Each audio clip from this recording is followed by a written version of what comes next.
this isn't a photograph, we can get away. You see, I can make these waffly comments. If he was here, he would be thumping me saying, I never said that. You see, this is the powerhouse. It was very difficult to live with him. All his brother disciples shuddered. In the morning, when this gentleman woke up and started walking up and down the monastery, they were shuddering. Because he came with such a powerhouse that you feel that you are in front of real God on earth. I'm not exaggerating. And the way he would behave and the way he would act, if he looked at you, your level of, your intensity of experience of this life would magnify millionfold. That dramatic. And again, his mannerism was, let me just tell you, let me touch you. He set up a monastery on the bank of the river Ganga for the benefit of mankind, to continue to promote this message of spirituality for mankind in Belur Math. Then he would get up in the morning, and Belur Math is progressing, and there's a lot of money coming in, donations coming in, the mission is expanding. Then he would walk out of Belur Math, and you will see some poor people, you'll see the shanty town there, and you'll start crying. This is the real story of Vivekananda. People don't know that. You start crying. He'd come back in the monastery and said, sell everything, give the money to these people. He had difficulty to even maintain this system, this discipline, the structure of the monastery. He wanted to give it away. When he was a little boy, when a beggar knocked on his door, he would pick up anything that was valuable in the house and give it away. You see, when this compassion rules you, remember, not the intellect, the compassion rules you. You don't have time to think. You want to give everything away to the rest of the kingdom, the living kingdom.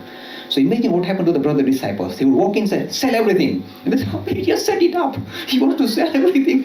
They'll shudder. They don't know. Again, they'll calm him down. But this is the heart of Vivekananda. Let me tell another story. There was one brother disciple called Girish Chandra Ghosh, who was a bit of a rustic, not very clever. And he was a bit of a drunkard as well. And Vivekananda used to pull his leg, and make fun of him. One day, Swami Vivekananda was giving a talk on the Vedas. And this Girish Chandra Ghosh walked in, and then he made a little fun, pun at Girish, and they said, you understand all this, don't you, Girish? And Girish gave a pun back, he really gave one back. To Vivekananda, it's difficult, but he gave one back. He said, Naren, my question to you is this. What has your Vedas done for these poor people outside? There were thousands of people starving. You see, Vivekananda is aware. He said, what has your Vedas done for these thousands of people out there? In 1 second, this masterful, this giant, this intellectual giant was reduced to a quivering baby. He started to weep. They had to console him. It's not your fault. They told him, it's not your fault. Stop crying. You see, the love he had for his people was visible every day. You could not hold him up. Anytime he saw any distress anywhere, his heart went out there. This was not showmanship. You see, again, there are lots of people who do charity work, but you can see it's a bit of showmanship. They get their pictures in the newspaper, and he must have a garland and all this, and see, I've donated so much. With this man, it was the most natural thing. He could not help himself. He could see that. He was in love with his people. His God was the living God, the humanity that he interacted with. He used to interact with lots of interesting people. Let me tell another story. When he was in the United States, you must have heard the name Rockefeller, the rich giant of America in his time.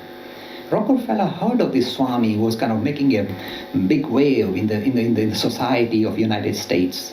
So one day when we were kind of sitting in his study, just quietly writing away something or letter or something, his door flew open. This is Rockefeller. He doesn't ask for an invitation. He just walks in. The door flew open and Rockefeller walked in. And the Swami, he knows who's come. He's fully aware who's come. He doesn't even look up. He keeps writing. And while he's writing, he says, do you know why you are here? Do you know why you are rich? In your previous life, you did lots of good things, and that's why you acquired all this wealth. But do you know what you must remember? You are just a steward of this wealth. It doesn't belong to you. You don't know that? It belongs to the people. You must do something for the people. You are just a steward. It doesn't belong to you. And when you tell a rich millionaire of the United States, this doesn't belong to you, and you are just a steward, and just without looking at him even, it doesn't give him the dignity of looking at him directly, just looking at his own work, and just mention this. And Rockefeller flew in a rage.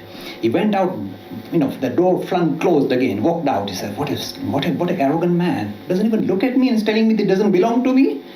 He walked away. this is a real story, after a few days, again this Vivekananda was writing, and again the door flew open. And then the Rockefeller threw something on his desk. He had made a commitment of doing tremendous amount of philanthropic work for the benefit of his people. So he had made a special, a pledge of donating huge sums of money for the betterment of society, for philanthropic activity. He had written it up, signed it, sealed it, and he threw it on the desk of Swami Vivekananda. And he looked and he asked, "Are you happy now?" This is the arrogance. Swami Vivekananda caught him. "Are you happy now? Don't you feel happy now?" Vivekananda, without looking up, said, "You should feel happy now." It's none of my business. I just told you, do it, you're doing it. So why are you bothering me? You should be happy now, not me. But see, this is the power. This is the powerhouse. You see, if I was near him, I think perhaps, again, this is one thing that Vivekananda said. People sometimes used to say, why did he die at such a young age? He only lived at the age of 39. Only 39. So he should have lived longer and done more work. At one stage, when he was doing his work, he told his brother disciple, he would share these kind of private thoughts. He said, it is time for this oak, this huge tree, to fall and let other little saplings grow by themselves, because I'm taking up too much room. So I better clear the ground. Look at the language. He said, because I'm so overpowering, I'm not allowing others to grow in their own mold. This was the power of Vivekananda. He recognized, you see, another thing is this. At one stage when he was giving a lecture in London, you see, these are his own words in a letter he wrote somewhere. He said, suddenly, when I was talking to this audience, you know what happened? I suddenly found that I could control the minds of everybody in the audience. I could really mold them, literally control the minds of everybody in the audience.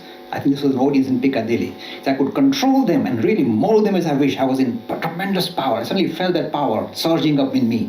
Do you know what I did? He said, I stopped speaking and walked out. I wouldn't speak. Do you know why? This Vivekananda says, don't bow down to me. Don't be subservient to me. And unfold spiritually in the way that suits your own requirement. Grow up, my friends. Stop bowing down to these deities, including this one. Grow up. You stand up for yourself. So straight away he said, I stopped the lecture. People said, was he offended? Why did he walk out? He just walked out. He suddenly felt himself in such a powerful position. He just relinquished the power. He didn't want to use it. See, this is the power of this man. He doesn't overwhelm you.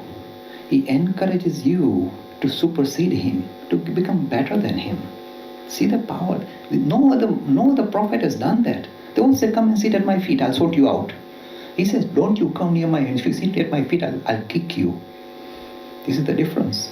With other deities, if you keep the deity at the back of you, it's considered to be very rude.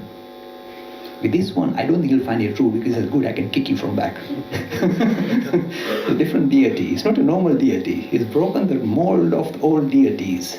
He's here to empower us, to make us grow and reach out and touch our real nature, which is so dynamic, so exciting, that we only heard about it as poetry, but something to experience for ourselves, our oneness with the rest of creation, and something to touch and experience.